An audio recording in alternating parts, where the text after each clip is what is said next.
Free-handling venomous snakes is nothing new. Mm-hmm. People have been doing it for hundreds and hundreds of years, free-handling venomous snake.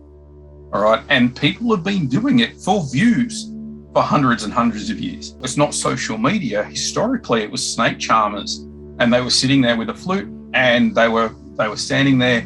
Hey, look at me with this cobra. We put these windows into the roof specifically so that we could simulate, I suppose, the lunar cycle, because in the wild you see a lot of changes with animals being more active on no moon or new moon nights where you don't actually have a lot of moon reflection. Can I get an ID on this? And they're holding it. You're just like, holy shit, my God. And it's a python. The old guy down the road said venomous snakes don't climb. And it's actually horrifying how many times someone's just casually got a brown like this. And yeah.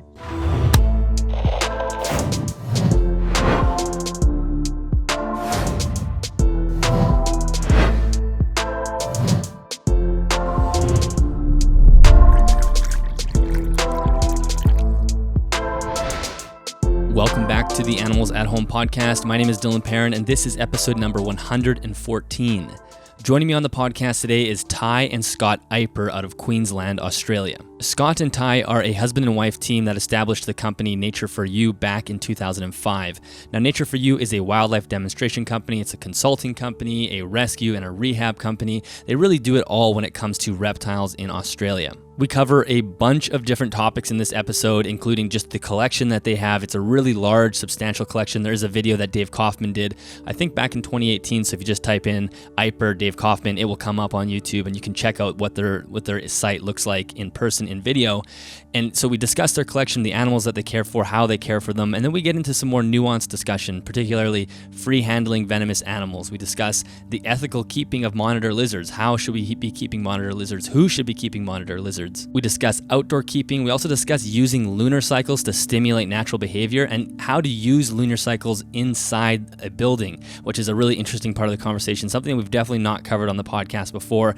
And finally, we wrap up. I guess I probably should have mentioned this at the beginning of the intro. They're also published authors. So we wrap up the conversation discussing some of the books they've written. They've written care guides for frogs and venomous snakes, and also these naturalistic guides or naturalist guides for the species that are native to Australia. So whether that's snakes, frogs, or lizards. Really interesting part of this conversation. We really discuss the importance of books and having primary information to help dictate captive husbandry. Before we jump into the episode, as always, make sure you head to animalsathomenetwork.com. If there's anything that we mention in today's episode that you want to go look up after, you should be able to find a link to it there. You can also find links to the shop to buy t-shirts or sweaters. $5 for every t-shirt or sweater is automatically donated to the Amazon Rainforest Conservancy. If you would like to join us on Patreon, head to patreon.com/animalsathome. There you have early access to the episodes as well as the opportunity to submit questions to upcoming guests. And we just did an amazing Zoom call with Sam Parrott, who has this incredible lighting system that he's designed that's completely computer operated. So if you do want to see us have that discussion on Zoom, that is available as an unlisted video on YouTube that you have access to if you are one of the patron members.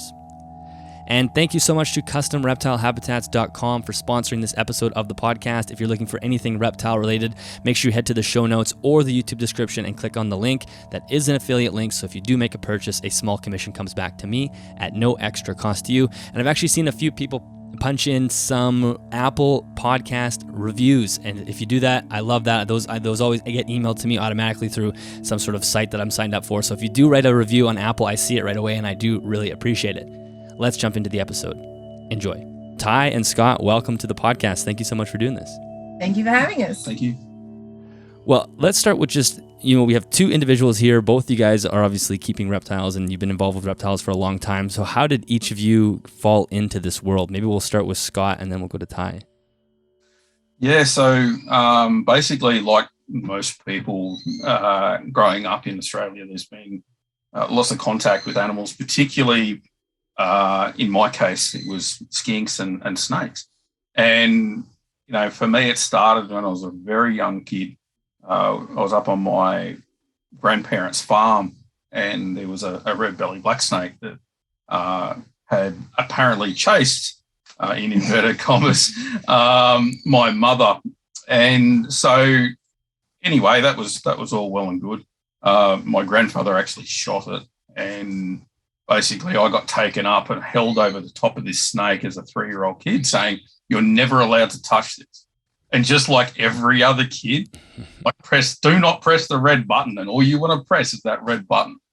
So that was it. And I was just obsessed with critters, and most kids grow out of that phase. I never did. And I was really lucky to have parents that were extremely giving in regards to allowing me to follow that passion that I was snake obsessed as a young kid, and I just never changed.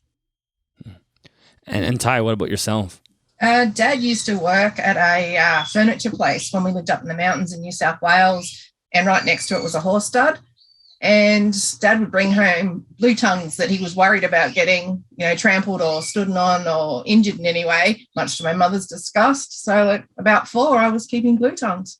So yeah, that was so both a long time. Blue tongues though, but sorry.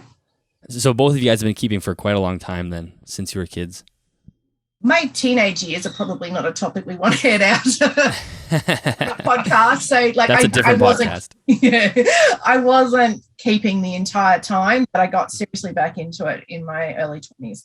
And then Scott, when I was listening to you on something else, it sounded like you got into keeping venomous at a pretty young age. So how did you get into that? Way too young age to be working with venomous snakes.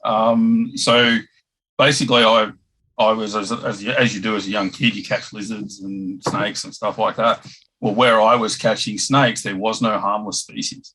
So the first snake that I happened to capture was a tiger snake, and I somehow got it into a bottle and then brought it home, and then got into all sorts of trouble for bringing it home, and then it got taken back out to the wild and let go.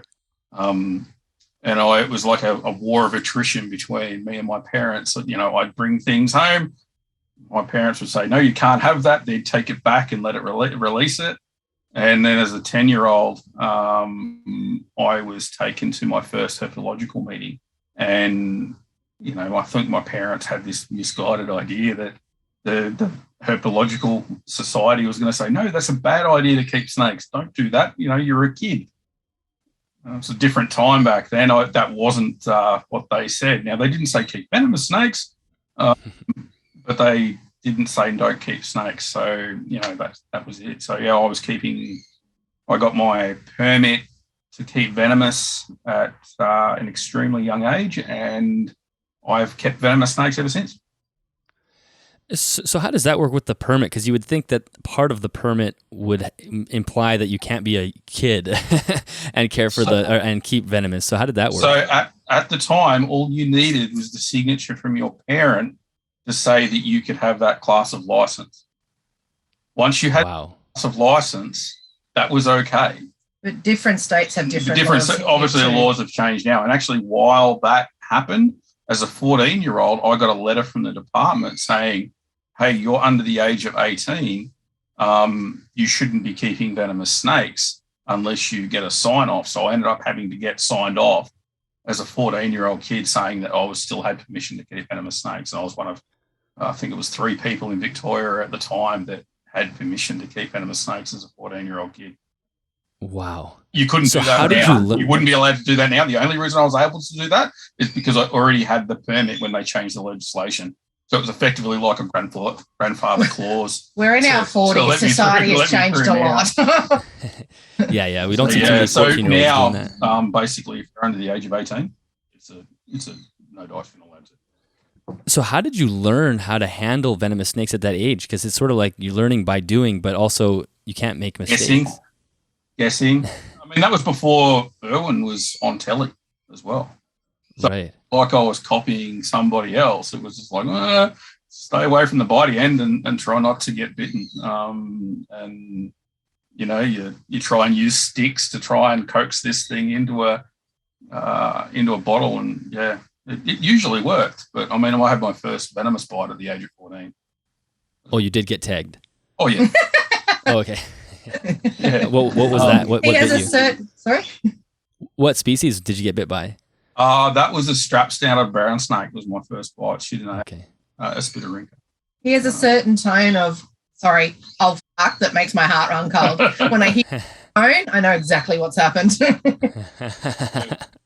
that was a strap standard brown snake was my first bite, and I've had a few since. Touch wood. It's been a very long time since I've had a bite. Said that out loud, you idiot. Well, I touch wood, so it's all good. But I've changed my handling style a lot over the years as well. You learn that you're not invincible, and that tools are a good thing to use. Also, I think kids and old age calm you down a bit. You want to be around. You realise you're not young, dumb, and invincible sort of thing. Yes, yeah, that makes sense. And then Ty, for yourself, as far as the Venomous came into your life, is that all through Scott? Yeah, when he moved in, yeah, I inherited Venomous. Yeah, gotcha. I did want to keep them, but I had young children at the time, and just thought it was down the track. I had plenty of time, so. Well, let's talk a little bit about nature for you, because I think. So, how did this business start, and what does it do? What do you guys do with the company? So the business started basically as a wildlife demonstration business. So educational displays over here, you require a license to do education displays. And so we were doing that, but we were also doing things like removing problem reptiles from houses and doing some consultancy stuff as well. And then we were also selling a few bits and pieces on the side here and there. So we basically formed a business that sort of amalgamated all of those things together. It's sort of evolved a little bit now with the science regarding translocation of snakes being evident that it is so poor to actually translocate individuals. We've actually removed that from our business now. We don't remove snakes out of houses anymore. We'll quite happily ID over the phone, and that's sort of part of the snake catching business still. Yeah, but what we'll do is we'll identify, but then we'll consult. So we'll go into a business and explain these are ways that you can mitigate how to minimise the interactions between your staff and snakes. And so preventing the issue before it becomes an issue, so to speak. And then the other thing that we would also do is we explain the science to these people and explain that, hey, moving snakes on doesn't necessarily solve the problem. And by the way, while you're being told that these snakes survive, the chances of these animals moving on surviving are actually quite poor as well. And so it's a way of using the way that we can influence based on the science, and then explaining to our customers how they can clearly come up with a solution that's ongoing, as opposed to removing a snake and then just having another one move in anyway. Having said that, a lot of them bring the next available snake catcher anyway after listening to it. So, yeah, because I was just going to say, what would they do in that situation? They have a venomous snake in their house, and actually, it's good timing, because the episode I released 2 weeks ago, we discussed that exact issue, the translocating snakes, and how most of them, even if you move them a few miles away from where they were, they don't do well.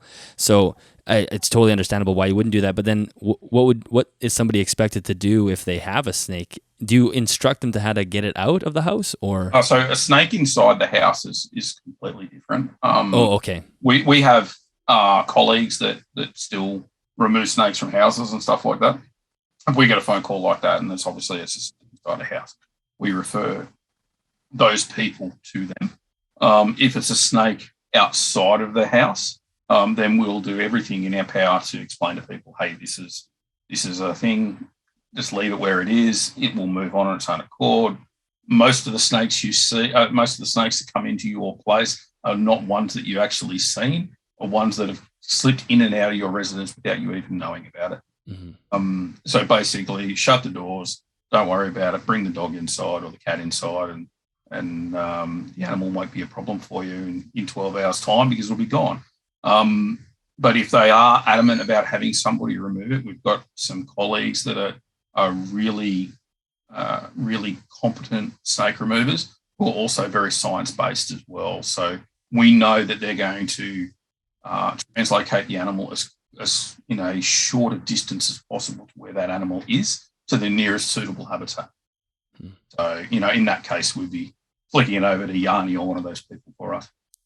Right. Yeah, that makes sense, because it is kind of amazing to think that there's such a small distance can really make a big difference for the animal. And then as far as education, are you still doing wildlife demonstrations and whatnot? Yeah, Is that still part of the business? Yeah, that's still quite a large part of our business. So everything from kids' birthday parties to workplace interactions.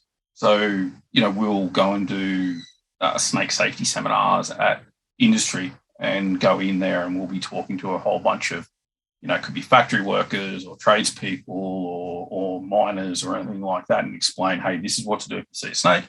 And then we'll actually spend a bit of time working on things like safety management plans for snakes with the workplace health and safety officers in the business. And, putting together recommendations on, these are mitigation strategies for reptiles in the workplace.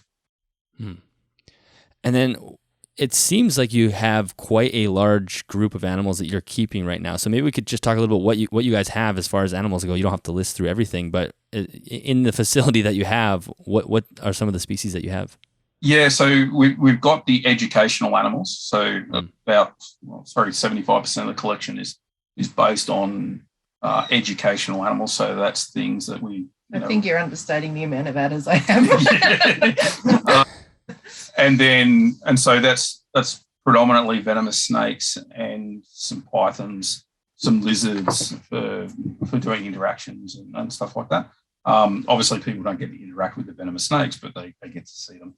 And we have a rotating display. So it's important to make sure that whenever we're bringing an animal there, that the animal's obviously in good condition, but we also want to be able to rotate the animals through when we're doing our demonstrations. So rather than having, two tiger snakes, we've got 4. So if we've got one that's coming up to a shed, we're not going to display that animal. We don't want to bring an animal along that might be gravid. We don't want to bring an animal along that, for whatever reason, is not quite right.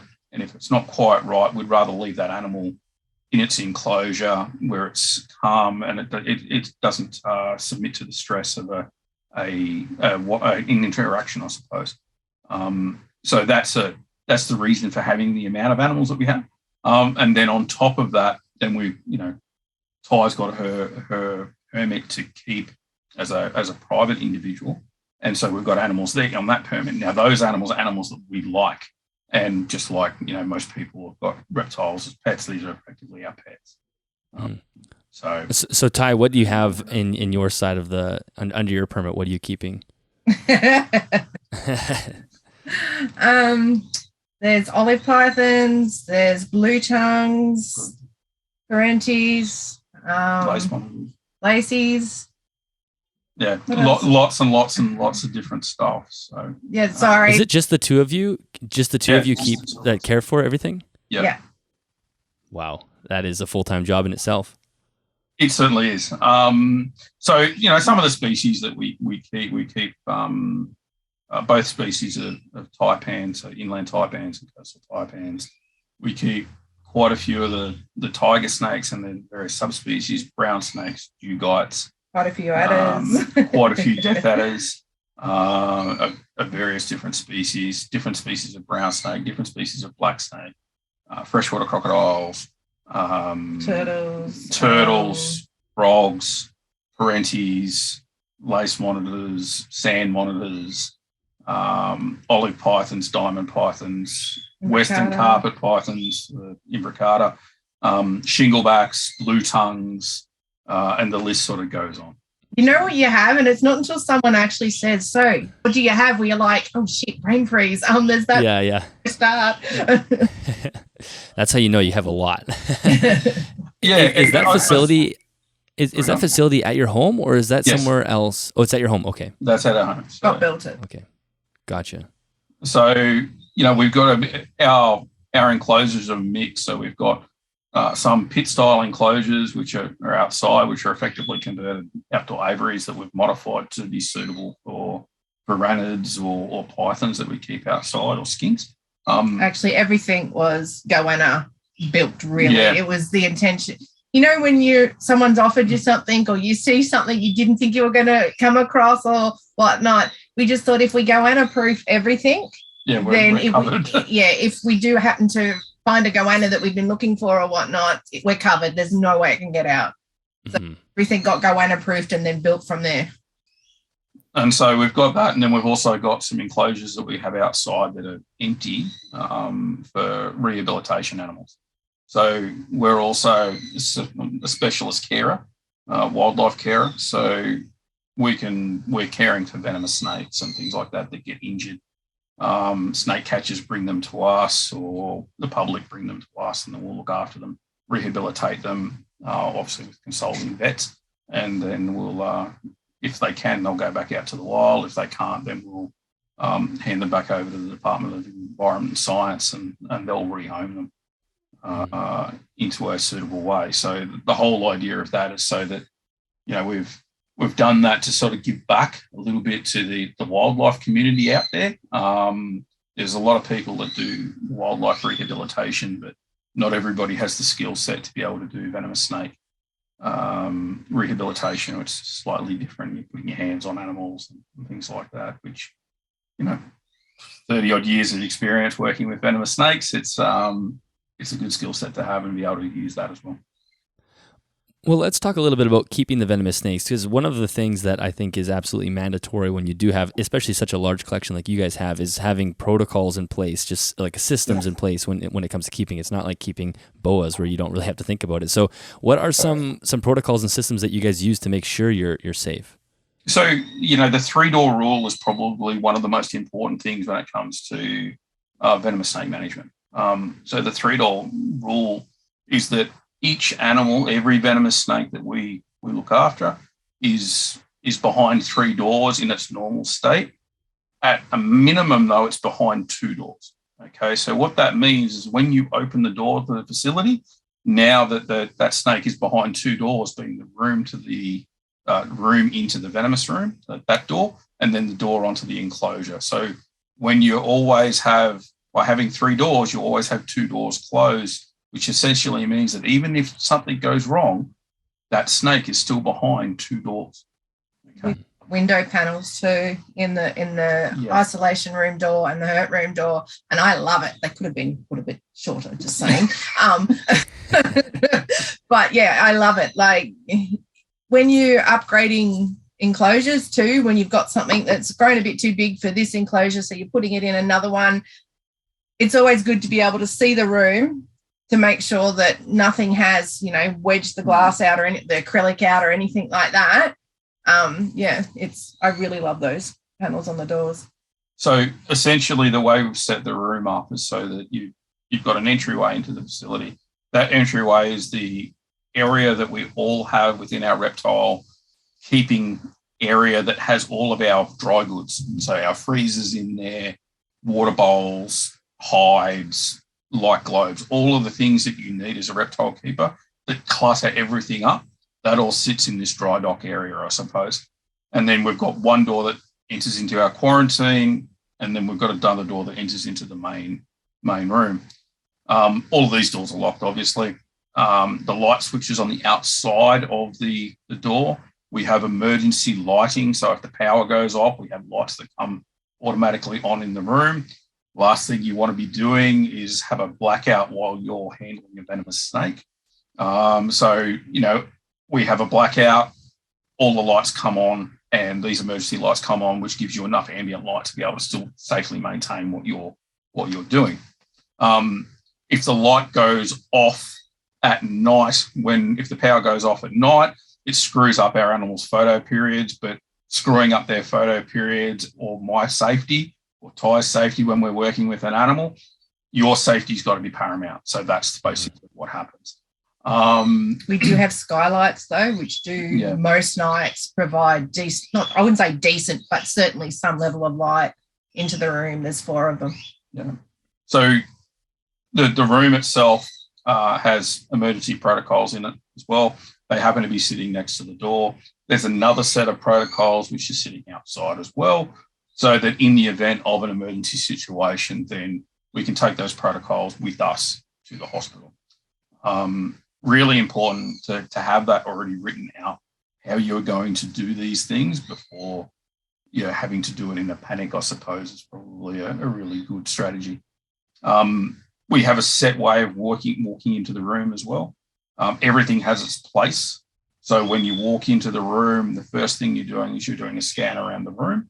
As you do that scan, you're looking for anything that's out of place, which could indicate, by human error, someone's left a door open or whatever. You've got to mitigate for the strategies that are very unlikely. So in the event that it does happen, you still remain safe. And what about anti-venom? Do all the hospitals in the area, are they all stocked and good in that department, or? So as part of our emergency management protocols, we end up contacting all of the local hospitals to find out what anti-venom stocks that they keep. Depending on the species, it will depend on which hospital we go to in our local area. So if it's a bite from a taipan, then we're going to go to hospital A. If it's a bite from a tiger snake, we'll go to hospital B. Anti-venom is tightly regulated over here, and it is held in the hospitals. You can't own it as a private individual over here, unlike overseas where, quite often you're holding onto your own anti-venom stocks. Right. Now, what about, this is one of those areas with, when you're keeping venomous snakes, is the level of enrichment, because there's sort of this balance between having enrichment in the enclosures and then safety. And I was wondering where you guys are sitting on that. Do you prefer to have very clean environments for the animals, just so when you're working with them, they're not grabbing onto sticks and whatnot? Or do you provide some enrichment, or we do. There? We definitely provide enrichment. I think that now reptilian mental health is something that is overlooked at the moment as a keeping community for a lot of people. And so one of the things that we do for enrichment is that we'll use hides out of one enclosure and move it into a different enclosure. So while you're still maintaining the same hides, you're moving one hide from one to another, which has the scent from snake A, brings it into the scent from snake B. And so you're ending up getting some sort of interaction between those hides. We'll use branches. We have high branches. We have high tubes in the enclosures. And you'd be surprised how many of them use them. All of the non-climbing species, quite often find will use these things. We'll take sheds from enclosures and move them into other ones. Now, sometimes you'll have snakes bite and chew and even eat sheds from other snakes.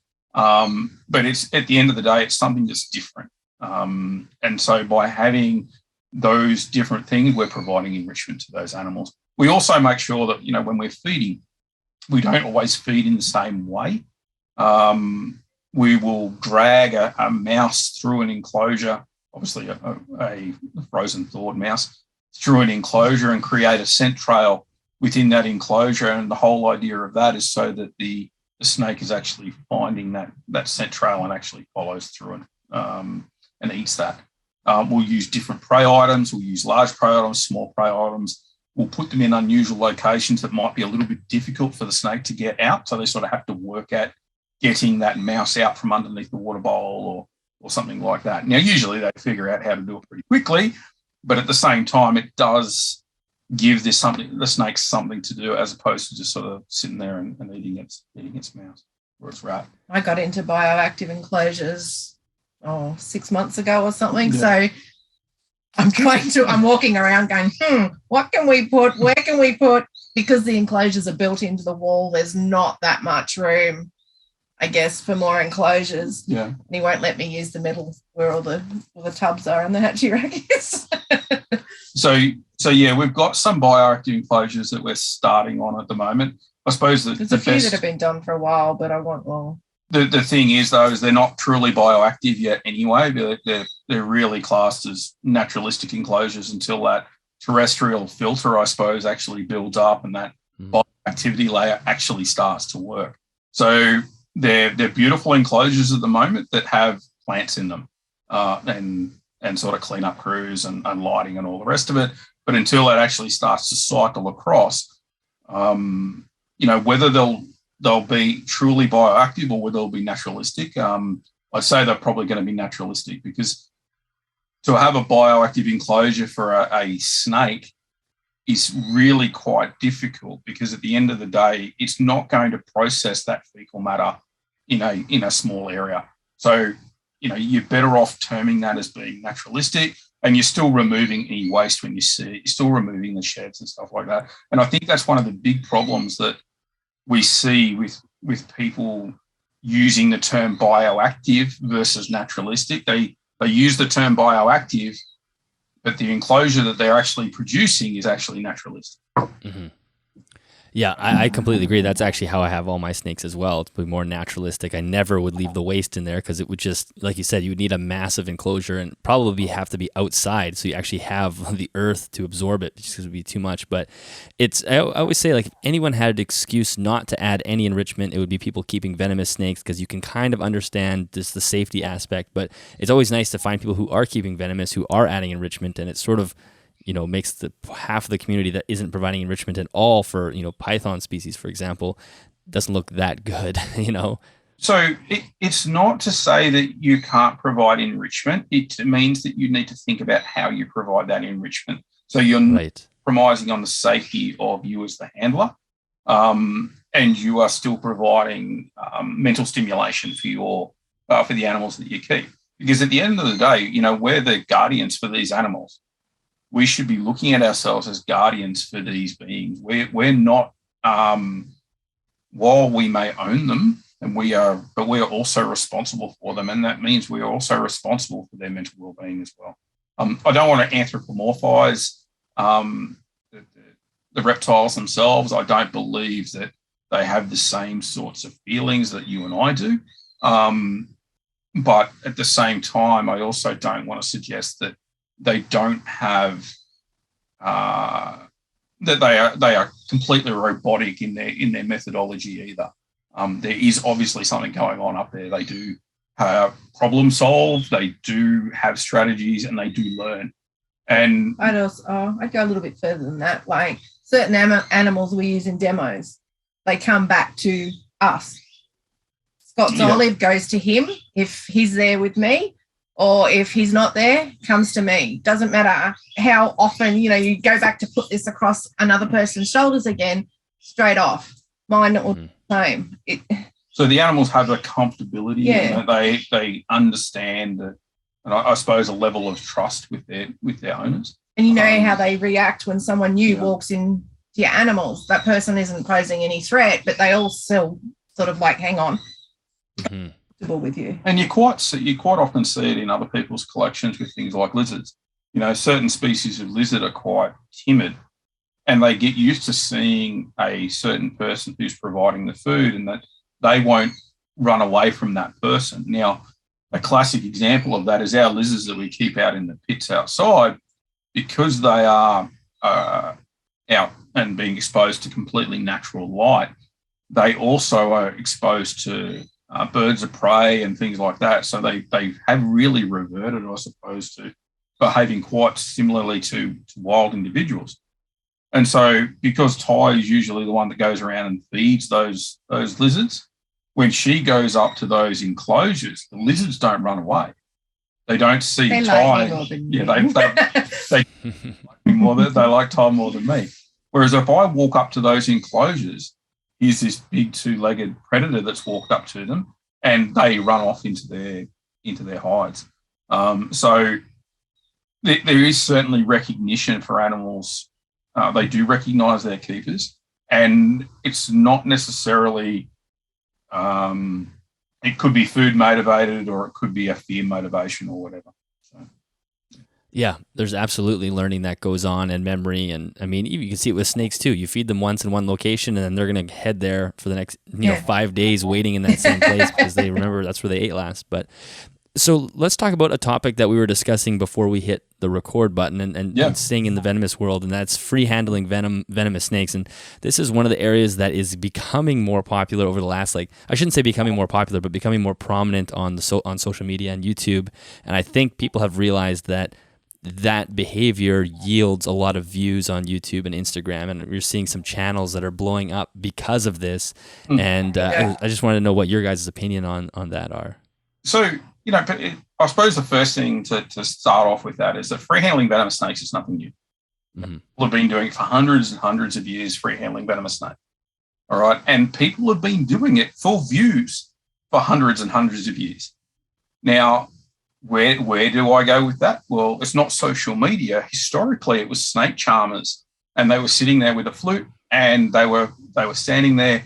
Hey, look at me with this cobra, and give us a few dollars or a few cents or whatever as they go past. Give us some money, and get your photo taken with the snake.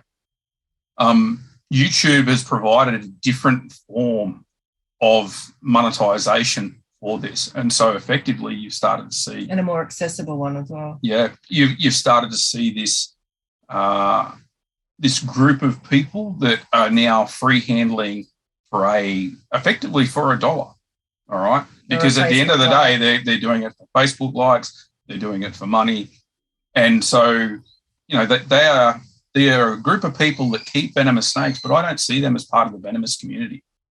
It's akin to saying that the carnival shoot 'em game, the person shoots the ducks as they go past in the carnival, saying that they're part of the firearm industry.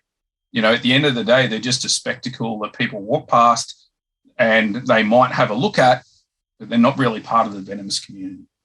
The venomous community, for the most part, are people that are professional, that are interested in keeping venomous snakes because they're interested in venomous snakes.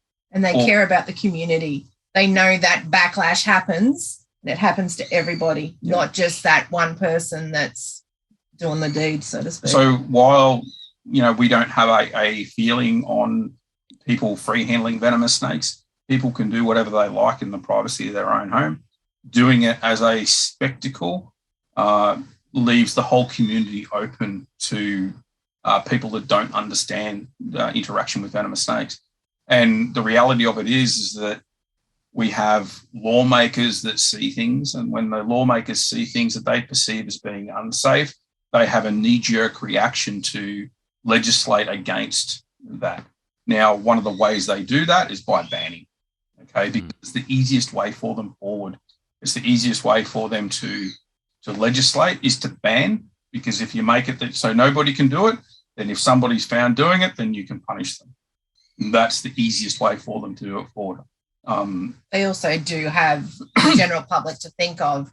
And if you weren't a reptile fan and you've got kids and the person next door, you see one irresponsible person, showcasing getting bitten, letting something escape, or free handling, and then your immediate thought, well, mine would be as a mother, shit, my kids, like, oh my God, this could happen. And it skyrockets, it just snowballs. Mm-hmm.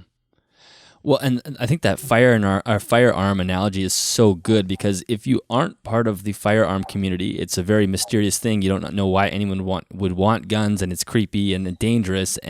But if you are part of the firearm community, you realize how much that community focuses on safety. It is, everything is about safety. The safety courses, but just the way they behave with their guns, about cleaning things and making things, understanding how the gun works and how to transport things properly and how to use it in the field properly. And it is just such an important part of their culture. And that is part of the venomous community as well. Safety is, it's a pedestal of keeping venomous animals. It's huge, and there's nothing really less safe than free handling. Yeah, correct. And also, too, you see the same thing with your interactions with the animals. The best way I can describe the keeping of venomous snakes is like keeping a tropical fish tank. We don't need to take our fish out, but we can enjoy our fish. Okay, we can enjoy the fish within the enclosure. Getting them out and actually netting out that fish and moving it into another enclosure while you're maintaining that enclosure, you use tools, you do things in a safe manner because you don't want to hurt the fish. Venomous keeping is exactly the same. You use the appropriate tools to move the animal out of its enclosure. You do what you need to do in the enclosure, and then you move the animal back. You're going to start cleaning my fish tanks now. So the reality of it is when you're working with venomous snakes, it should be a calm, controlled interaction. Nothing has to be done quickly. By doing it via your same protocols, the animals start to learn those protocols, and they will tend to behave the way you need them to behave if you approach the enclosure in the same way.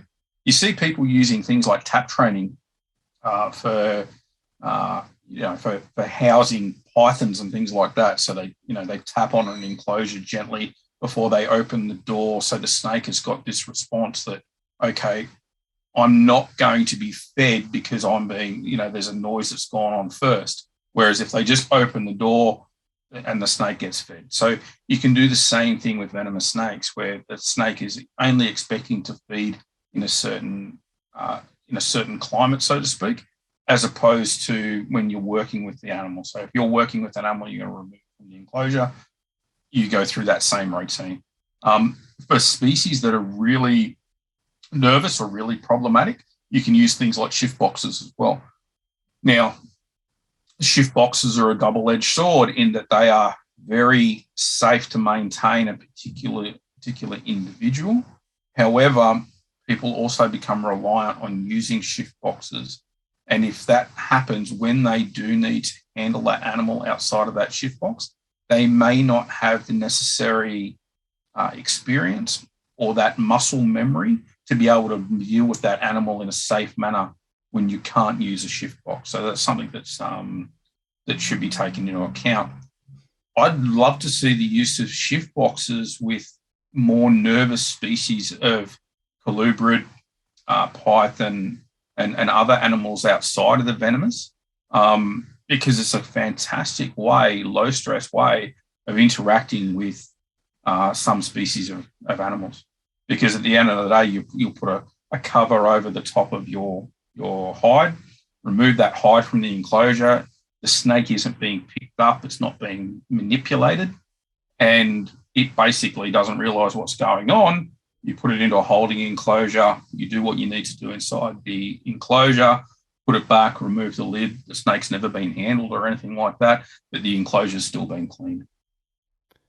Yeah, I love that idea. I do have a removable hide for my rainbow boa, and it's just so it wasn't planned to be something that I could remove in and out. It just is just a container with a hole in it. And when she's in there, yeah, it's just so nice. I can just open the door, I pull her out, and like you said, she has no idea that she's out of the enclosure. The tub just goes and sits on my table, and I can clean it and put it back in, and there's no stress to the animal. And I think, yeah, we could come up with so many more better designs as far as enclosures go, even with shift boxes or dividers and whatnot, even outside of the venomous community.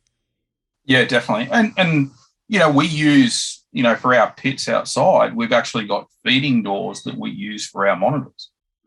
So when we open the main door to the enclosure for us to go to enter in, because, these are enclosures that we literally walk into, the monitors, don't rush us for food because they never get fed through those big doors. But the minute I open one of those small feeding doors, completely different behavior you see. You'll see animals that were, literally running around chasing their prey. And, this is what these things are meant to do. They are meant to run around. They are meant to move. So, part of our enrichment when we're feeding these large monitors is that we're making them sort of run for their food and things like that, because the last thing you want is an animal looking more like me and not being so lean. So having said that, he got better at design. The first ones, which housed the king skinks, and they are so smart, it's not funny. The feeding door was like the whole panel, and then there was the other door, so you couldn't actually open the whole door to get in. And I kept saying to him, can you do something here? And he's like, no, they work. And I'm like, you don't feed them. You've got no idea they don't work. So it would take about 30, 35 minutes to feed the king skinks because they were that smart. They just sit there. And I've been bitten by a king skink. It's not pleasant. It really isn't. And you'd have to coax them over here. And then after a couple of weeks, they realised that they were getting coaxed and the food was still coming from the same place. And it was absolutely horrible. But he put a bit more effort into the larger goannas. Yeah, no, that they do learn. Like I said, they'll figure out where that food comes from, and especially if you're dealing with a lizard that's fast moving and has a strong bite, you don't want to be messing around. So why don't we spend a little bit of time on the monitors? Because I mean, everybody loves monitors; they're fascinating. But I think probably the most important thing for most people to know is they are not for everybody, because especially some species, they get quite large. So I thought we could maybe talk a little bit about sort of the ethics of keeping large monitors, because they are starting to become more popular even in the pet trade, for example. I could go to my local reptile expo and see a bunch of Nile monitors, wild caught Nile monitors in little deli cups, and I think That doesn't make sense to me. So where do you guys sit on keeping? Obviously, you're breeding and keeping large monitors. So what do you think about that? Yeah, so keeping large monitors is, again, not for everybody. People need to understand that while they look great, they certainly aren't for everyone. And the one thing that we've decided is that we can't keep. We don't think it's fair to keep large monitors inside. They really do need to be kept outside. And so that if you're not in a location that can keep them outside, then you're looking at things like patio heaters, really large UV arrays, and lighting systems that frankly, for the most hobbyists, are really outside of their ability to provide. Housing for a large monitor is probably the same size as a bedroom in a typical house.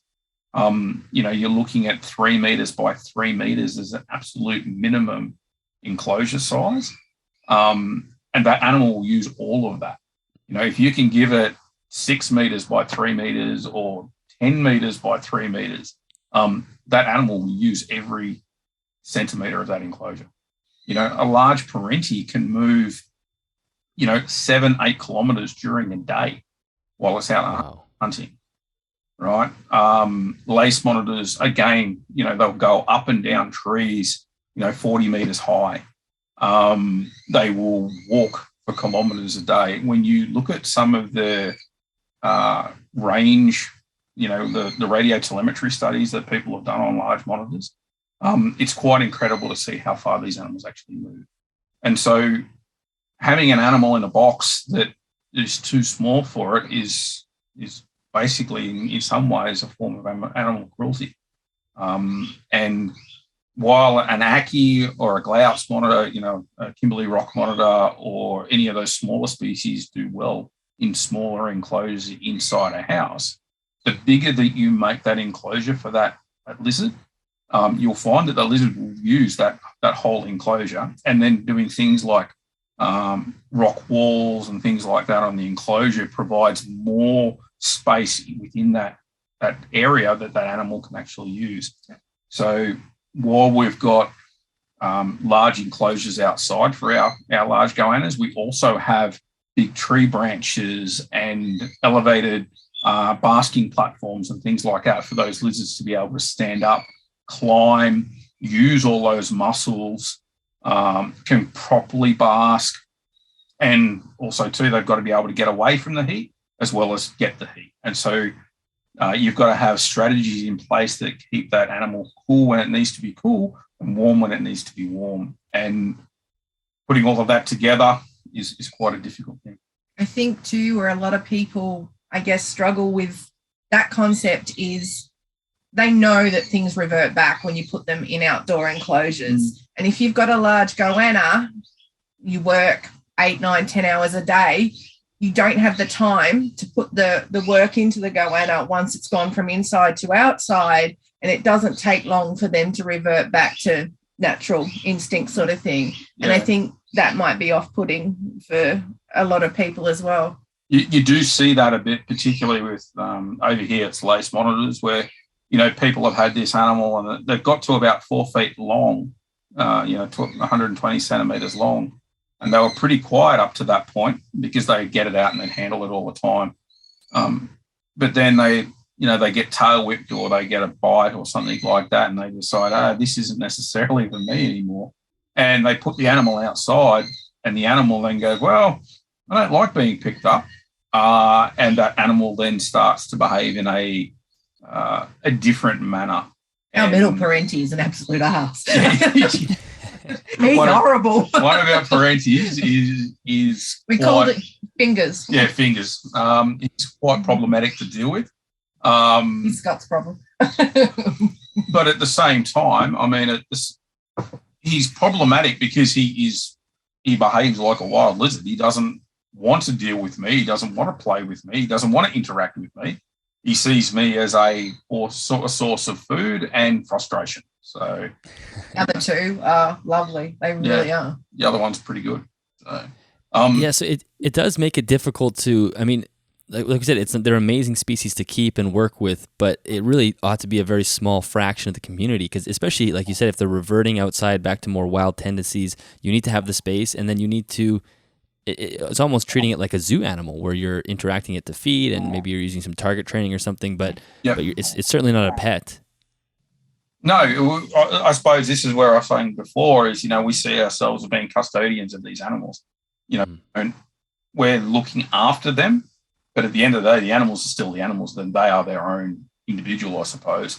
And, we don't want to try and dominate those animals to a point where the animals are not enjoying their existence, I suppose. We want the animals to behave in the way that they want to behave. And, I remind you of that. the science shows that, the animals need a proper exposure to all light. And so having UVB is only going to provide UVB for metabolism of D3. UVA actually goes to the animal's well-being. There's studies that show that quite clearly. And then, the infrared spectrums, whether it's IR, A, B, or C, all of those interact with the animal as well. The way full spectrum lighting, because, these animals see in different wavelengths to you and I, not being provided full spectrum lighting then changes the appearance of the world to that animal. If you could imagine only being able to see in a certain range, your take on the world is going to be different. And I think that's what happens in captivity with animals being kept inside, is that they do not necessarily see the world in the appropriate manner. And when you move animals from inside to outside, where they suddenly start to see things as they're meant to see them, as they've evolved to see them, you see a marked shift in the way that those animals behave. Yeah, and it does that. I mean, it's conversations like this that I think everyone will listen to and go, okay, this is why if you are keeping inside, which most people are doing, we have to constantly be evolving the care and making sure we're pushing towards better husbandry and providing better lighting and whatnot, because it is true, there is sacrifices to keeping them in captivity and keeping them inside in a box, like we say. That, I mean, at the simplest form, that's what it is, and we want to be constantly providing more as we sort of evolve, as herpetoculture evolves over time. I think, though, for so long, reptiles an easy pet, like pet shop breeders, and I'm not bagging anyone in particular, but it's been marketed as an easy pet. You want a low maintenance pet that isn't going to make noise, that isn't going to do anything, that you can handle to some degree. Get a reptile, and so that's the problem. I absolutely hate that sentiment that reptiles are easy, low maintenance pets, because if you keep them correctly and you handle it, you provide all of the things that you need to keep a reptile well, I wouldn't say that is a low maintenance pet. All right. There's a lot of things that you need to do and that you need to constantly check to make sure that those animals are being kept in a really good way. And you should be always looking to improve the way that you keep. The worst thing that you can do is go, if I kept this like this for 20 years, I'm not going to change. Well, things are always changing. Science is always evolving. How we can use scientific understanding and amalgamate that into the way that we keep animals is only going to provide better husbandry for our animals and a better way of life for the animals that we are custodians of. Mm-hmm. Yeah, absolutely. And one of the things kind of in this range that I heard you say on, I think it was in the video that Dave Kaufman did when he stopped at your place, and Ty, you'd kind of mentioned it earlier actually, was having the skylights in the facility. And so obviously you're going to get the sunrise and it's sort of a natural, the room is going to illuminate naturally. But you also mentioned the lunar cycles and how that seems to affect the animals. Can you talk a little bit about that? Yeah, definitely. Lunar cycles in the enclosures are, we previously, had our animals in a room that had windows on the side of the building. We put these windows into the roof specifically so that we could simulate, I suppose, the lunar cycle, because in the wild, you see a lot of changes with animals being more active on no moon or new moon nights where you don't actually have a lot of moon reflection versus, a full moon where you've got quite a bit of light being reflected back from the moon. And so what you tend to find is on those full moons, a lot of predators will be active. And so what you'll find is a lot of the animals that are out will not move around much on a full moon night. And so animals, a lot of snakes and things like that have this predisposition not to move much on nights of a full moon. So rather than just interacting with the circadian rhythms and a day-night cycle of our animals, we wanted to see if the lunar cycle was going to play a part. And so by putting in these double glazed windows into the roof, we were actually able to see a shift. And so if we walk around our room on a new moon, you'll see that the animals are moving around, the nocturnal species are moving around a lot more on that new moon. You go in there on a full moon and the animals are still hunkered away within their hides and things like that, and basically saying, hey, this isn't a good thing to do. It's also cool to see the visual changes as well. Yeah. Like, say, our rough-scale pythons, obviously not going to see them in the wild at night anytime soon, but to see the visual colour change of those guys was pretty cool. Yeah. And then during the day too, you see interaction where, obviously the light temperature that comes from the sun is different to what you're going to have within your enclosures. And what we would see is we'd actually see some of the diurnal species hunker out the little patch of sun that happened to be hitting their enclosures, and they'd follow that sun. Yeah, red belly in around. particular is amusing to watch. And so, they'd actually leave a hot spot on the enclosure and try to bask in the sunlight. And so, that was one of the things that really sort of changed, Wishing we made them bigger now. Yeah, really, in all honesty. Wish we made those windows larger. But he's gotten old. He won't get back up on the roof. But yeah, that's amazing. Anyone looking at building their own herp room, I would strongly recommend you look into it. The differences you'll notice in your own animals is phenomenal. And the reason we went with clear glazed windows as opposed to a frosted skylight is a frosted skylight is not going to show the difference in the light of a moon versus a no moon. So that's why we've actually gone with double glazed windows, still allowing having that thermal capability to it, but that clarity going through actually does change the light. The other thing that we've sort of used now, we've started using, we've used some of these lights that have come from the aquarium world from a company called Fluval, and they have what they call an aqua sky light. The aqua sky light has got a ramping feature for day and night, so you can actually have a strategy where you're actually seeing light changing and coming up, becoming more bright in the mornings and slowly sort of dropping down as well, more closely simulating something like a dawn and a dusk. The storm, and they also have really cool. If you're epileptic, I probably wouldn't replay. But yeah, it was really cool. Really cool. So yeah, they've got this storm feature, which is really interesting. So what we've been doing is actually been going out when a storm is coming and actually turning on the storm feature on these lights.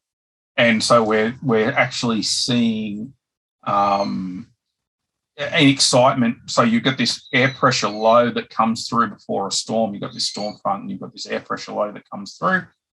You've got lightning storms outside, but then we'll also flick these lights onto this storm mode, and we'll actually have like the lightning storm inside the herp room as well, which is really interesting. And the way the room's set up, we can control everything. You add a mister, and the way we use the ARLEC thing, the grid connect. So we can basically get a storm inside really with those lights, with a misting system. So that's one of the things that we've sort of moved on to in the last probably 12 months. And, we spoke about always trying to improve. Can I just say, sorry, one more thing about the skylights? If the goannas are smart enough to jiggle their locks because somebody doesn't listen to their wife, they're easy to catch. They're spread-eagled on the floor underneath, and they follow. You watch them, and they can follow the sun panel down and they don't move. They stay. They're so easy to recapture. That's awesome. So that, we've gone over to these Wi-Fi systems that, for timers and things like that you can actually change. You can have them so you can remotely access, but you can also remotely turn lights on and off, heating sources on and off. And so one of the things that we've also brought into the room is that we've got an over temperature alarm that sends a message straight to my phone or to Ty's phone to say, hey, the room is at X temperature. And that's a lesson you really don't want to learn the hard way. That's, I think, that anyone should have for a hurt room. At 2 degrees warmer, it then sends an automatic signal that turns off all of the heating in the room. So we've got a warning, and then 2 degrees, and we have this automatic cutoff. So the whole idea of having this automation was so that it's a backup to our thermostats. It's a backup to anything like that. So obviously we have our enclosures with thermostats on them like everybody else does. But then our room has also got this fail-safe on it as well, so that if something goes wrong, we can turn on or turn off heating or cooling systems as well. For those of you that haven't seen it, our room is basically built out of freezer panels, and we have an aircon in it. So the aircon's there.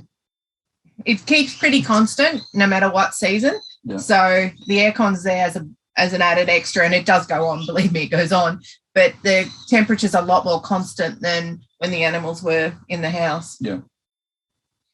And what system are you using to do the alarms? Is that something that comes with a Wi-Fi plug or something? Or yeah, so it's a system called Grid Connect, which is available here in Australia. I'm not sure if I'm assuming there'll be something that's overseas as well. But essentially what it is you've got temperature senders, you have cameras, you have power boards, you have plug packs that essentially connect to your Wi-Fi. All of that then connects to an app on your phone. And then from that, you can automate it. So you can automate it to turn on and off.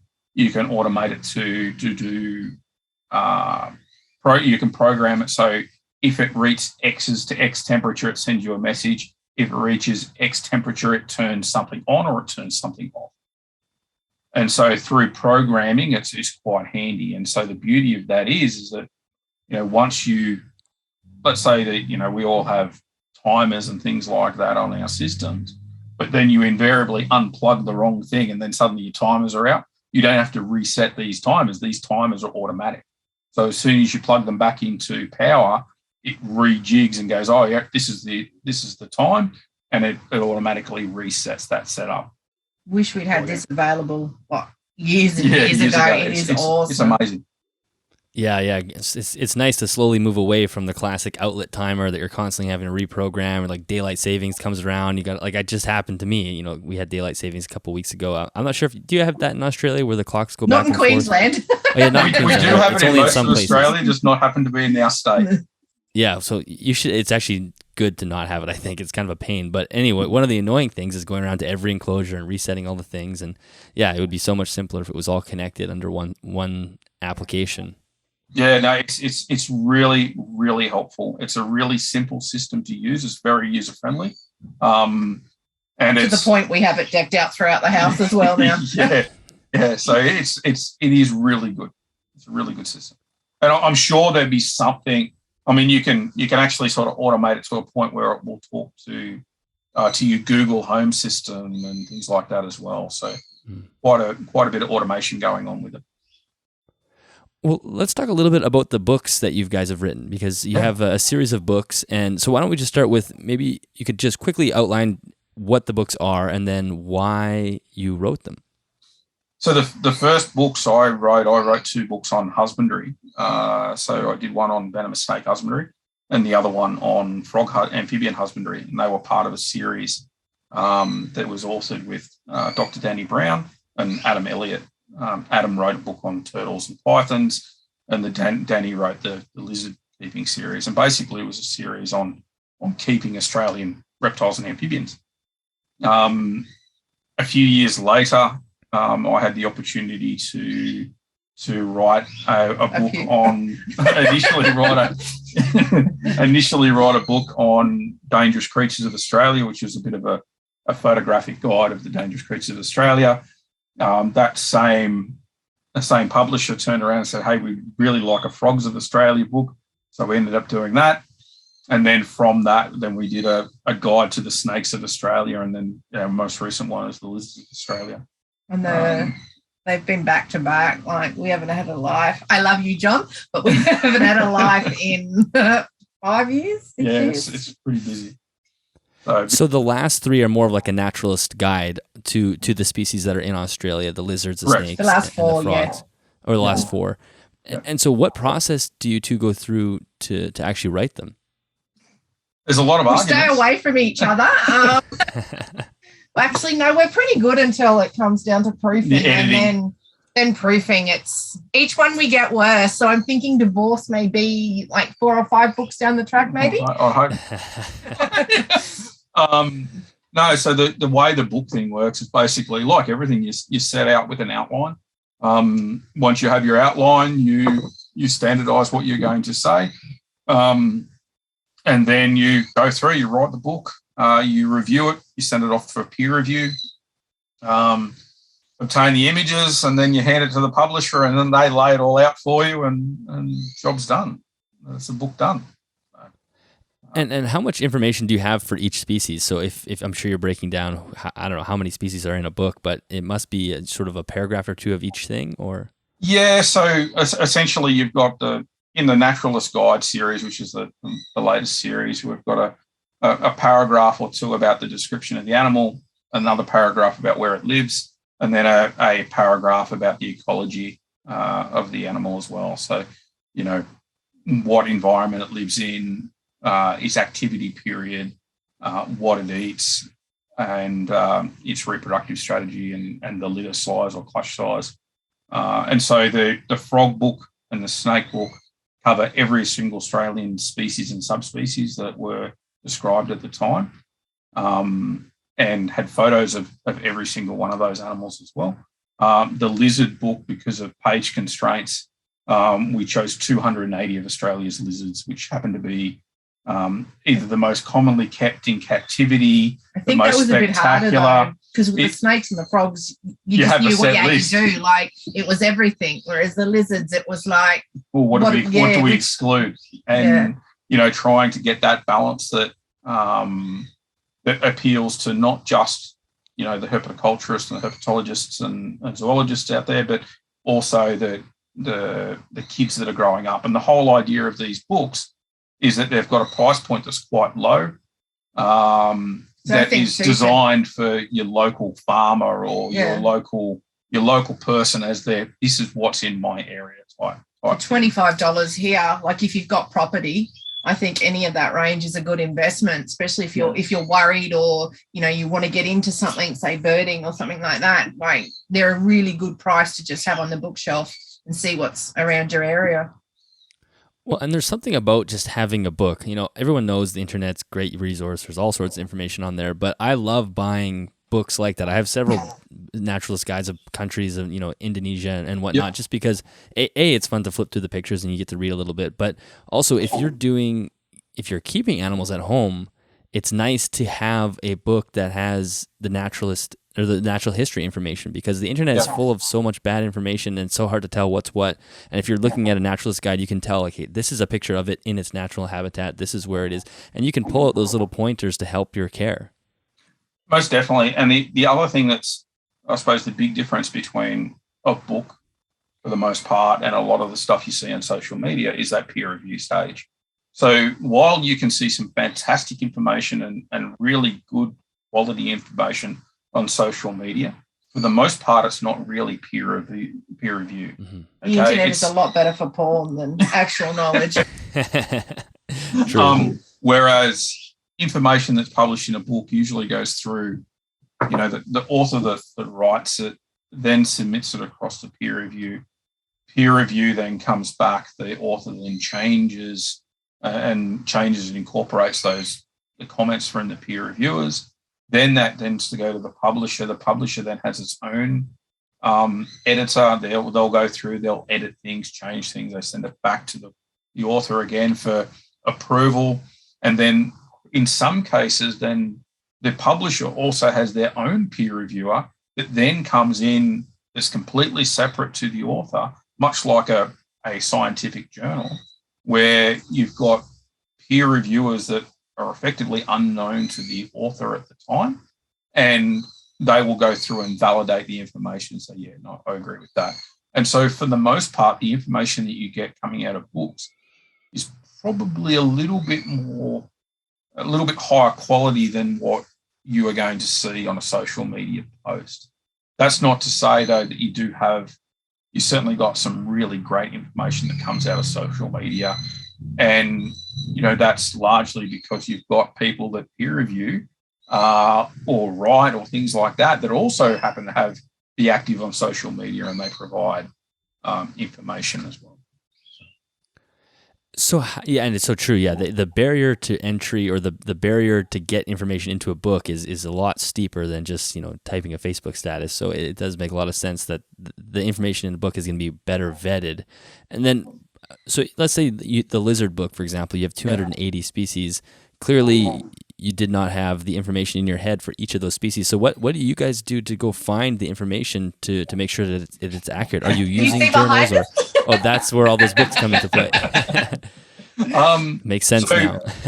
So there's a couple of things. Totally claimable.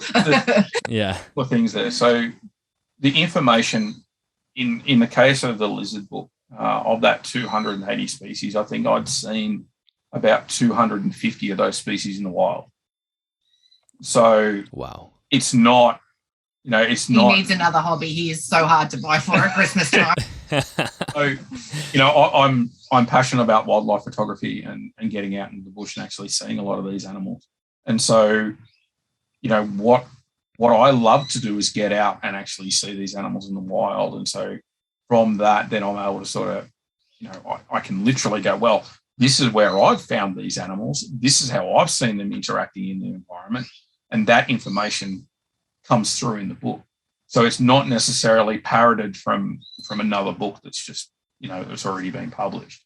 And so, same thing with the frogs. The frogs I've seen 130 species of Australian frog. Snakes, I've seen about 140 species of Australian snake. So there's lots of things that I've seen in the bush, as opposed to just being able to get that information from that. The other thing that we did in the case of the snake book is that, there's 7 species of blind snake that are described from a single specimen. And so I literally went from across the country examining museum specimens, looking at museum specimens, counting scales, photographing those, as opposed to, parroting and getting the information from somewhere else. Yeah, so it really does end up becoming almost like a primary text, like a primary. It's not secondary, as in you're pulling information from other places. You're actually boots on the ground, looking at these animals, seeing what you've seen, and that's what is so amazing about it. That's why those types of books are so valuable, especially when it comes to captive care, because we are trying to replicate those things, and a lot of those nuances get lost in just the basic care of an animal. Yeah, I think wholeheartedly. Yeah, I mean and I think that's sort of why our husbandry series that we did, 2012. It came out in 2012. That was written in 2010. Which that makes us feel really old, actually. 11 years ago that was written. And so, we've been asked a couple of times, where are we, what are we going to do with regards to that? And, one of the things that we're looking to do at some point in time is probably rejigging that.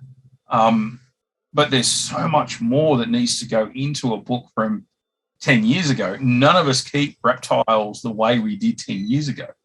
So many things have changed. There's so much stuff to redo and all the rest of it. So, on the back burner, that's one of those sort of projects for us at the moment, is to be sort of looking at how we could improve husbandry texts from 10 years ago. So, that's one of the things that we're sort of working on at the moment, is looking at how we can sort of improve on husbandry ideas from 10, 12 years ago. So, Yeah, I guess that would be one downside of a book is it doesn't update. It is what it is, and then you do have to rewrite it again to add new information. But so other than that project, do you have any other books on the horizon?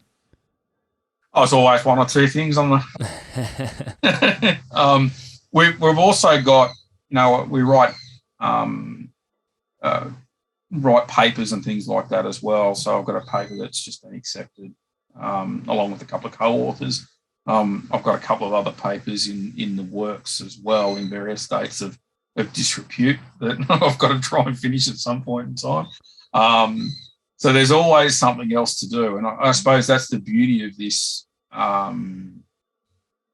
hobby industry, whatever you want to call it. It's all encompassing, but there's always so much out there for us. And because I enjoy photography, because I enjoy seeing animals in the wild, I bring those facets into our husbandry as well. So, we base things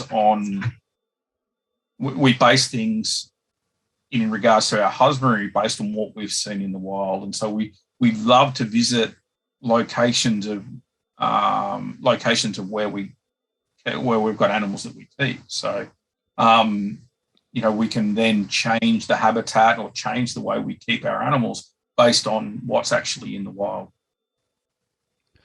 So what are the papers that you're writing? How is that, based off of sort of research or observations that you're making with the collection that you have at home, or is that more stuff that you're seeing in the wild, or how does that work? So one of the papers that's just been accepted is on boreality in elapids. And so, there's this idea over here in Australia that venomous snakes don't tend to climb. This paper that we've put together is one that basically sort of blows that out of the water. So it was a literature review. We use social media to come to people, for people to give us observations that they knew, as well as our own observations that we'd seen venomous snakes climbing as well. Amalgamated all of those together and structured it, and we put that together as a paper on unequivocally proving that venomous snakes in Australia certainly do climb on occasion. You see instances where someone's, can I get an ID on this? And they're holding it. You're just like, holy shit, my God. And it's a python. The old guy down the road said venomous snakes don't climb. And it's actually horrifying how many times someone's just casually got a brown like this. And it's pretty much is the old timers that will turn around and say, no, venomous snakes don't climb. So I can see the motivation to want to reverse that myth. So there is a little bit of motivation for that one. Other ones, we've been lucky enough to keep species that aren't necessarily kept by a lot of other people. And so, reproductive management, husbandry and things like that. So we've written a couple of things on that. Longevity, we've had some longevity records that have been published as well. One of these misnomers out there is that snakes live for 10, 15 years.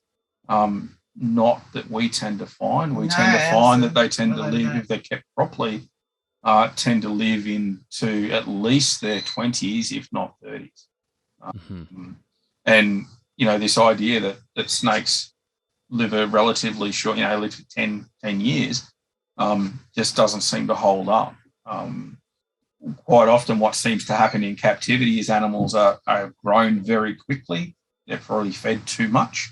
They don't get enough exercise. And, then they're bred a hell of a lot, and then they die because they're obese and they've been overbred and all the rest of it. And they're dead in 12 years sort of thing.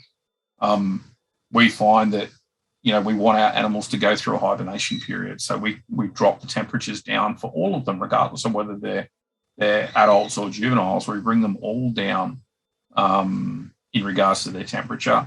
We don't feed every week. We don't feed large meals. We vary our meals. We vary the size of the meal. We vary the prey type. And we monitor the way we feed our animals, so we're not seeing our animals becoming obese either. And so, we use things like weighing our animals fairly regularly, so we can actually see how these animals are behaving and looking at the body condition of those animals. And one of the things that you note. Sorry, the dog's got paper. She's been eating paper on the floor, and she's got like a white mustache. I just sorry, I wasn't sorry. And one of the other things that we've noticed by seeing a lot of these animals in the wild are much leaner for the most animals that are in captivity. Most animals in captivity are relatively, they're sort of thicker and they're rounder as opposed to leaner and more muscular. And so, you know, we're always looking to see what we can do to improve the enclosures so that it stimulates the animals to move more, which is then increasing the muscle tone on those animals. So providing things like arboreal hides is something that's really good because it actually sort of gets the animal up and moving in their enclosures and climbing, and that's sort of promoting lean muscle development in our animals.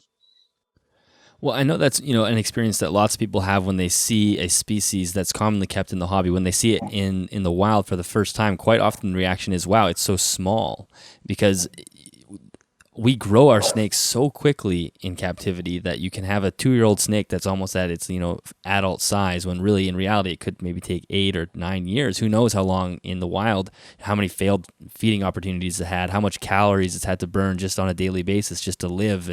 And for sure, that is where this lack of longevity comes from in captivity. Just like you're saying, things are being overfed, you're just pumping their metabolism, and then we just assume that they only live 10 years. And overbreeding, yeah. So I suppose, you know, that comes back to that responsible, you know, caretaking of these animals, is that you want to maintain them in such a way that they're healthy. But healthy doesn't necessarily mean that they need to breed every year. Healthy doesn't mean that every time you open the door you need to have a mouse or a rat or a chicken or whatever you're going to feed your snake. You know, they don't necessarily need that, but because a lot of animals don't know where their next meal is coming from, if you offer them food, they've also hardwired to say, you know what, yeah, there's food coming. I'm going to take that. I'm going to eat that. There's certain species of snake, and tiger snakes are a great example of that. Chapel Island tiger snakes eat for 6 weeks of the year. Because during that 6 weeks, that's the only time that the mutton bird chicks on that island are small enough that the tiger snakes can actually eat those chicks, right? So what ends up happening is after that 6 week period, those animals don't eat anything for another 11 months or 10 and a half months. And that's their strategy. That's how those snakes behave. So you get these animals that are lean and thin and all the rest of it, but then they go through this huge uptake of calories and basically put on a whole heap of weight, and then they do nothing for months on end. And so you see those same sort of strategies with animals that live out in what they call the black soil country, where it's effectively this high, very low shrubs, very little trees, extremely hot temperatures during the day, quite mild at night, but they've got these deep cracks. And in those deep cracks is where most of the animals tend to survive and they live. But then you get these huge boom periods where you have these massive great storms come through. All the amphibians come up and they all breed at the same time. Everything breeds when the rain's there. And so there's all this activity, and then all of the predators come up to eat all of those prey items at the same time. And so you get this boom and bust cycle with regards to feeding that we don't tend to see so much in captivity. Most people go, oh, the snake's active, we should be feeding them. Withholding food at times is actually a really good strategy for some of our animals. Our animals are meant to go through fasting cycles, not to their detriment, and that's where experience comes in. It's quite difficult to articulate how you can allow an animal to lose some condition without it becoming sick. And that's where it's really important to have a good relationship with your reptile vets and with other experienced reptile keepers that can give you some guidance, particularly to people that are coming into the hobby. Also where record keeping comes in very handy as well. So Do you replicate the boom and bust at all? I mean, obviously you're talking about you do the fasting as well, which makes sense. But do you ever replicate, pounding food for a couple of weeks or? Yes. No? Yeah, Oh, definitely. Certainly with some species. So not all of them. Not all of them, but some of those boom bust species, we'll go 4 or 5 days, and it might be for a month. Every 5 days, we'll feed a smallish food item. So it's just having that metabolism cranking. And then suddenly it'll be a food item in 2 weeks, and then they'll go a month, and then they'll have 2 or 3 food items in quick succession. And so the whole idea of that is sort of simulating more like what they see in the wild, where they're not getting fed every week on Monday. They're getting fed Tuesday, then they might go 3 days, and then they get another small meal on Friday, and then they may not see any food for 3 weeks. And hatchlings or newborns after their first shed get a lot more food than they do as they get older as well. Yeah, get them started. Get them started initially, and then we slow them off.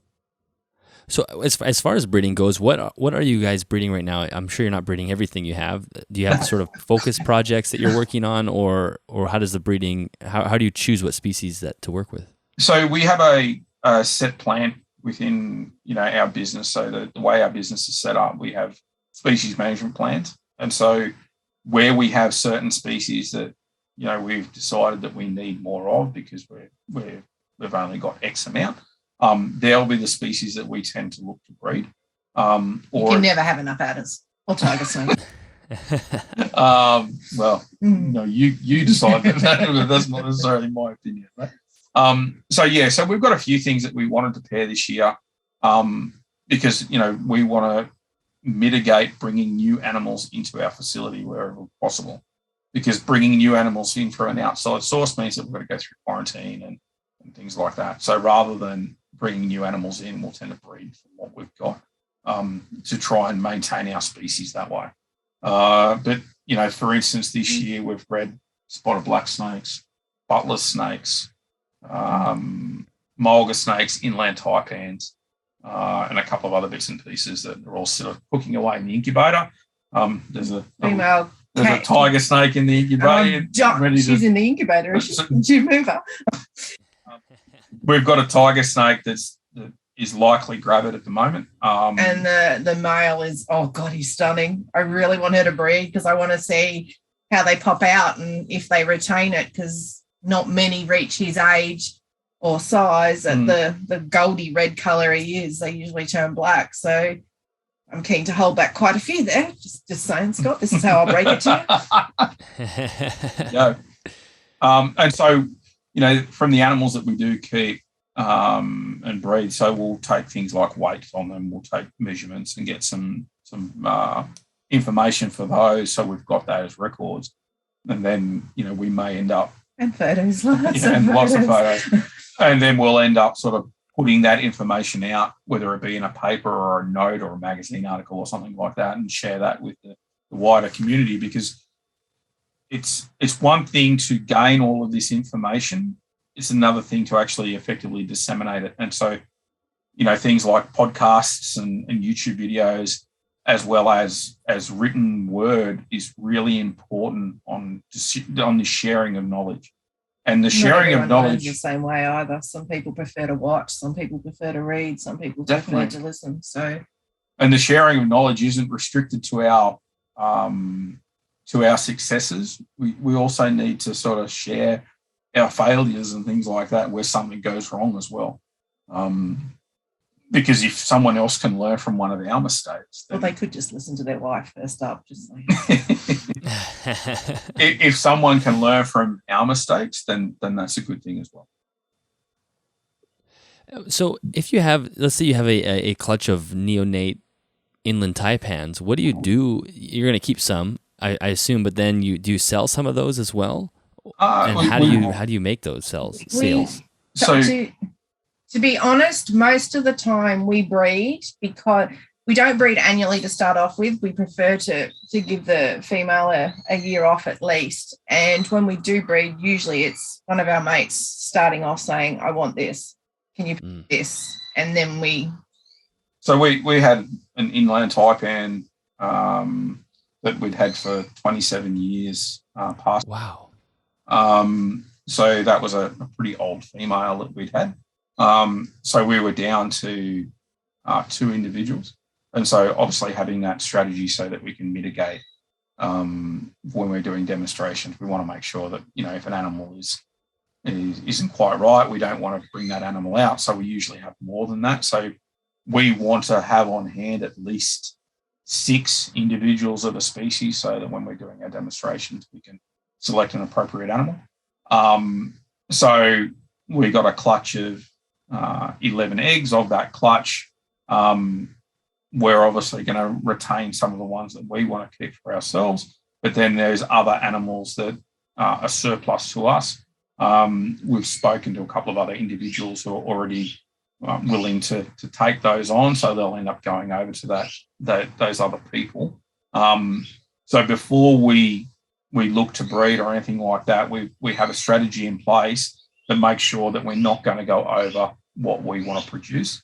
And the reality of it is that if we didn't have enough, what we might end up doing is euthanizing some of the eggs right off the bat. So if you had, let's say she dropped 22 eggs and we didn't want to bring that many through, we might end up euthanizing 11 of those eggs rapidly straight after they've been laid. And then we take those same eggs and then go and feed them off to a goanna.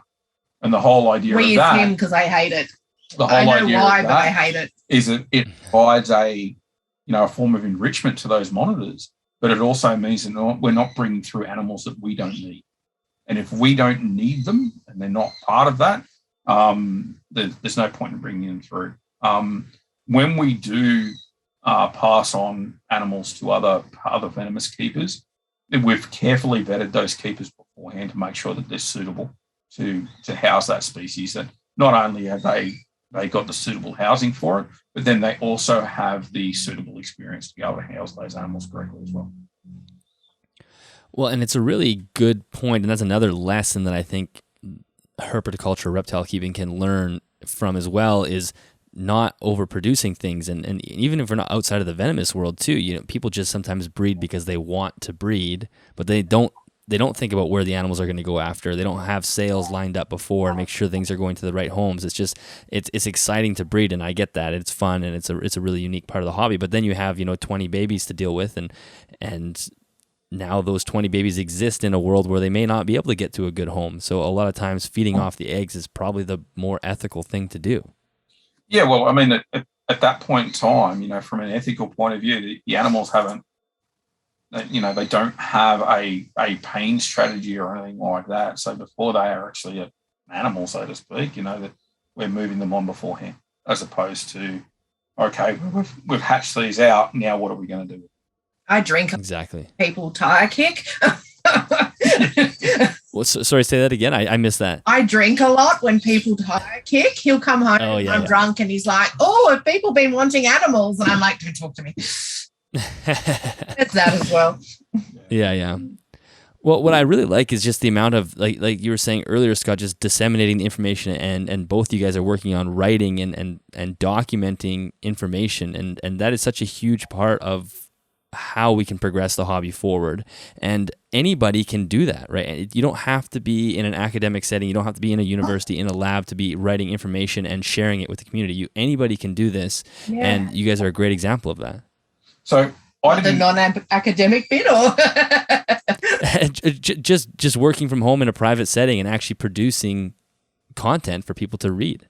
Yeah. So I mean, in my case, I didn't finish high school. I didn't either. For me, it was a social occasion. so here I am. We finished this. I've written 6 books, as well as a swag of papers and magazine articles and stuff like that. And I didn't finish high school. So that's amazing. Have to be an academic to write and disseminate information isn't there. You just have to have a passion for it, and if you really enjoy it, then you can do things for that. And the other thing that I've found is that just about every academic that I've spoken to in regards to reptiles and amphibians have always been freely giving with information and assistance. And so while somebody might not think they have the ability to write something down. You certainly do. You always have the ability to write something down. And there's editors of journals and there's editors of magazines and there's authors out there that are so easily accessible on social media. If somebody wants to write something down and they're not quite sure how to phrase it or not quite sure, ask the question. Somebody is going to help them. Local herp societies are a great place to disseminate some of that information. They often have newsletters. They have things like that you can publish little bits of information and notes that go out to the wider community, and we can all learn from that information.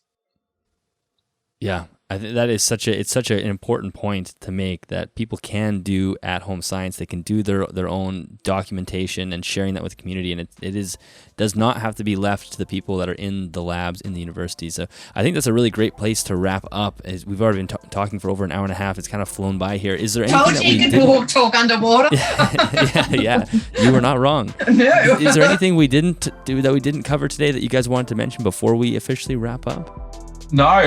Look, if people want to find out more about what we do and all the rest of it, shoot us a message on Nature for You on Facebook. So it's Nature 4 YOU, or visit us at www.wildlifedemonstrations.com. We happen to have a little shop on that site as well that has our books. So if people are interested in purchasing a book, and they want it defiled by having us scribble our name in it. Hey, speak for yourself. I write neatly. Yeah, well, there you go. We'd be happy to write a little message or anything like that to somebody, and we'll go. And are the books available for anybody across the globe? Yeah, we'll ship them anyway. Excellent. Okay, awesome. I'm sure you'll have some orders. I definitely want to order them myself as well, because they got to add to my collection, and it's nice to have a little library of books, so it's definitely worth having that in my collection as well. So Scott and Ty, thank you so much for this. This was an absolutely fantastic conversation. So thank you very much for joining me today. Thank you. Lovely chatting to you. Well, the few words I got in edgewise, those ones. Thanks very much. All right, that is the end of that episode. Ty and Scott, thank you so much for joining me. As you guys know, we spent quite a lot of time talking after officially recording, so I appreciate both the actual recording as well as the awesome conversation we had after the podcast. So thank you so much for being so generous with your time. Listeners, if you enjoyed the podcast, make sure you share it with your friends and family. Even if they aren't reptile people, they might enjoy this episode. You never know. We could always get more people into reptiles, and maybe this is one of those podcasts that will get people into it. If you are looking for any more information on this episode, including how to buy the books of Scott and Ty's books, make sure you head to the show notes, animalsathomenetwork.com. You can also join us on Patreon at patreon.com/animalsathome. Thank you so much to customreptilehabitats.com for sponsoring this episode of the podcast. And I think that is it for this week, everyone. I will talk to you next Sunday.